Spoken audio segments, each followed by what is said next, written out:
আসসালামু আলাইকুম ওরহমতুল্লাহি ওয়া বারাকাতুহু। 2024 সালের এইচএসসি পরীক্ষার্থী সুপ্রিয় শিক্ষার্থীবৃন্দ, আর মাত্র কয়েকদিন পরেই তোমাদের এইচএসসি পরীক্ষা শুরু হতে যাচ্ছে।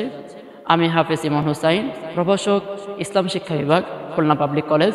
সংক্ষেপে তোমাদের বোর্ড পরীক্ষা প্রস্তুতির জন্য কিছু দিক নির্দেশনামূলক কথা বলবো, যা ফলো করলে আমরা পরীক্ষায় ভালো ফলাফল, কাঙ্ক্ষিত ফলাফল আশা করা যায়। প্রথমেই পড়ার পরিকল্পনা প্রণয়ন এবং সময়সূচিকে ভাগ করে নাও। এজন্য তোমার সময়গুলোকে একটা রুটিন করে নাও। প্রতিটি রুটিনে প্রত্যেকটা বিষয় থাকবে এবং প্রতিটি বিষয়ের মাঝখানে একটা নির্দিষ্ট গ্যাপ দিয়ে পড়াগুলো আমরা করতে পারি। আর অবশ্যই বোর্ড পরীক্ষার রুটিনটি টেবিলের সামনে থাকবে।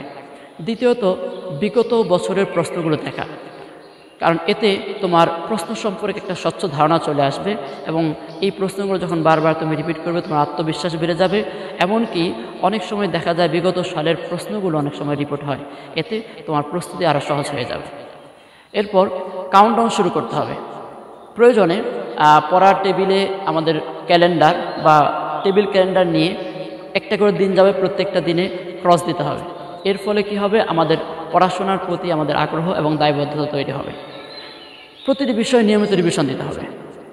আমরা যখন এমন যেন না হয় যেন একটা বিষয় আমরা 3-4 দিন পড়লাম, পড়ার পরে মাঝখানে 20-22 দিন একটা গ্যাপ হয়ে গেল, তাহলে প্রস্তুতি ভালো হবে না। এরপর যে কাজটি করতে হবে, মনকে বিক্ষিপ্ত হতে দেওয়া যাবে না। বোর্ড পরীক্ষার আগে অনেকের যে বিষয়টি হয় যে অনেকের অনেক বিষয়ের প্রতি আগ্রহ চলে আসে, কারো খেলার প্রতি, কারো গেমস, কারো মুভি বা সিরিয়াল দেখার প্রতি। এই বিষয়গুলো হলে তোমার বোর্ড পরীক্ষায় ফলাফলে একটা বড় বিপর্যয় দেখা দেবে। এই জন্য মনকে এক রেখে পড়াশোনার প্রতি আগ্রহ তৈরি করতে হবে। এরপর স্বাস্থ্যকর জীবনযাপনে অভ্যস্ত হতে হবে। পরীক্ষাকে সামনে রেখে শুধু পড়াশোনার ভিতরে থাকলেই হবে না। আমাদের স্বাস্থ্যকর জীবনযাপনে অভ্যস্ত হতে হলে প্রয়োজন পরিমিত পুষ্টিকর খাবার, পর্যাপ্ত ঘুম, হালকা শরীরচর্চা এবং ধর্মকর্মে অভ্যস্ত হওয়া।